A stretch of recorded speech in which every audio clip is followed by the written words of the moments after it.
La independencia de México fue un conflicto armado que duró desde 1810 hasta 1821.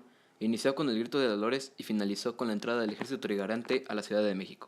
Después de la conquista de España a México, al cual llamaron la Nueva España, vivió casi 300 años de dominación. Los españoles trataban mal a los indígenas. La diferencia social era muy notoria, ya que había 4 clases sociales. La primera clase social fueron los españoles peninsulares. Estos eran españoles venidos directamente de España, la clase social más alta. La siguiente eran criollos. Eran hijos de españoles nacidos en América. Continuemos con los mestizos, la combinación de españoles e indígenas. Y luego los indígenas. Eran los nativos del lugar, los más pobres y la clase social más baja. Recordemos que Francia fue uno de los principales motivos por los que México o la Nueva España se independizará, ya que en Francia se vivía el momento napoleónico y había pasado por un cambio ideológico con la Revolución Francesa. Además, Napoleón estaba invadiendo España, lo cual hizo que la corona se debilitara y perdió poder económico. Y con el contagio de Estados Unidos y sus colonias a independizarse, Nueva España empieza la independencia. La independencia se divide en 4 etapas. La primera etapa es desde el inicio, del Grito de Dolores a la muerte de Miguel Hidalgo. La segunda etapa es de la muerte de Miguel Hidalgo hasta la muerte de Morelos. La tercera, de la muerte de Morelos hasta 1821. Y la cuarta etapa, llamada consumación, desde la promulgación del Plan de Iguala del 24 de febrero de 1821 hasta la entrada del ejército trigarante a la Ciudad de México el 27 de septiembre de 1821. Ahora hablaremos sobre la primera etapa. El inicio de la Guerra de Independencia corresponde al levantamiento popular que fue iniciado por Miguel Hidalgo. Descubiertos por los conquistadores españoles, tuvieron que empezar este levantamiento antes de la fecha acordada, debido a que estaban organizando el levantamiento para el 2 de octubre en San Juan de los Lagos en 1810. Sin embargo, se adelantó a septiembre. Los iniciadores no tenían una base de apoyo, por lo cual Miguel Hidalgo tuvo que convocar al pueblo al levantamiento en armas el 16 de septiembre de 1810. Hidalgo los convocó con las siguientes palabras: «Viva la Virgen de Guadalupe, viva la religión católica y al rey Fernando VII, y así como algunos, muera el mal gobierno». No son oficiales las palabras porque a lo largo del tiempo se han modificado. Ahora continuemos. Los insurgentes avanzaron rápidamente hasta las principales ciudades del Bajío, como Guanajuato, San Miguel de Allende, etc., y luego a la capital de la Nueva España, la Ciudad de México. Ignacio Allende y Mariano Abasolo estuvieron entre los simpatizantes de los conjurados de Valladolid, los cuales eran una organización. Cuando esta fue descubierta, organizaron una nueva conspiración que tuvo su sede definitiva en Querétaro. Las reuniones se realizaban de manera clandestina en casa del corregidor Miguel Domínguez. Estaba al frente de los conjurados, entre quienes se encontraba el propio corregidor Miguel Hidalgo y Costilla, Juan Aldama y Josefa Ortiz de Domínguez. Esta conspiración fue descubierta el 9 de septiembre por José Mariano Galván. La segunda etapa se caracteriza por las extensas luchas en el sur del país al mando de José María Morelos, que antes había sido el cura de Carácuaro, pero al ser entrevistado tiempo antes con Hidalgo, este le dijo que se encargara de organizar al pueblo del sur. Esta etapa se caracteriza por la organización y definición de este movimiento.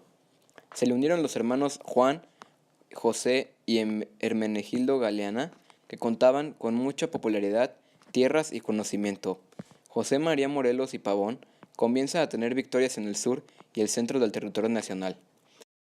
El documento que mejor refleja los ideales sociales y políticos de Morelos es el conocido como Sentimientos de la Nación, donde por primera vez se habló de la independencia de México del dominio español. En él se pedía que declarase que América es libre e independiente de España y de cualquier otra nación, gobierno o monarquía. Se reconoce la religión católica como único culto. En cuanto a lo político, la soberanía del pueblo, el poder debía de caer en sus representantes. A su vez, dicho poder debía dividirse en los 3, legislativo, ejecutivo y judicial.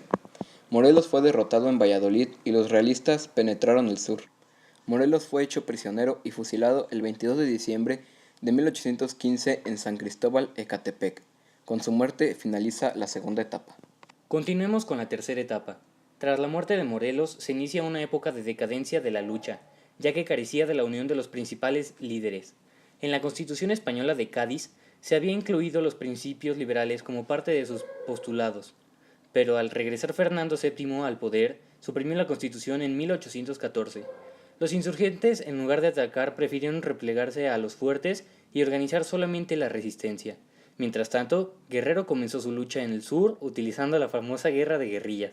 En la cuarta y última etapa, en 1812, se obliga a Fernando VII a jurar la Constitución de Cádiz, suprimida en 1814. Con la ausencia del virrey Juan Ruiz de Apodaca, los conspiradores consiguieron que Agustín de Iturbide fuera nombrado general en jefe del Ejército del Sur, con el encargo de acabar con Vicente Guerrero y Pedro Asensio. Iturbide, luego de varias derrotas, comprendió que por la vía de las armas sería imposible vencer a Guerrero, por lo que le planteó la idea de unir fuerzas para establecer una nación independiente encabezada por Fernando VII. El pacto entre ambos jefes se llevó a cabo el 10 de febrero de 1821, con el evento conocido como Abrazo de Acatempan. El 24 de febrero de ese año, Iturbide dio a conocer el Plan de Iguala, con el que constituía el ejército trigarante, cuyas garantías eran independencia, religión y unión. Durante poco más de 6 meses, el ejército trigarante recorrió el virreinato promoviendo sus ideales. Finalmente, el 27 de septiembre de 1821, el ejército trigarante entró a la Ciudad de México, después de 11 años y 11 días de lucha y más de 3 siglos de dominio español. Agustín de Iturbide se convirtió en el primer emperador de México. Ahora pasemos a las consecuencias. Una de ellas fue una larga cadena de luchas internas por imponer entre monarquistas y republicanos, entre liberales y conservadores, su modelo político y económico. Otra podría ser la reaprobación del recurso más importante, la tierra. También podría ser el reposicionamiento del clero en el naciente Estado mexicano.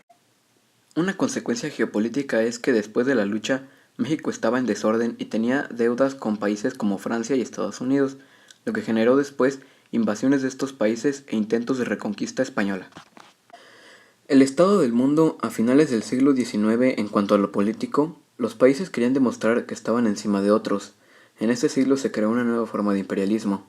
En cuanto a lo social, hubo muchos cambios de ideas y sobre todo se quería dejar atrás el antiguo régimen. La economía cambió con la industrialización. Además, se buscaron nuevas vías de comercio en otros lugares, creando conflictos entre países por algunas colonias.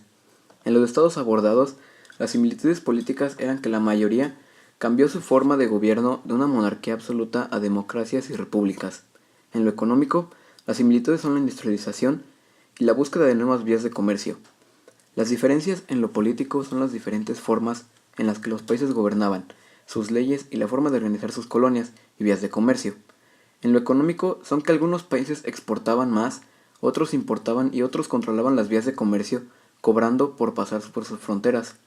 Y finalmente, en lo social, serían las diferentes ideologías que tenía cada país.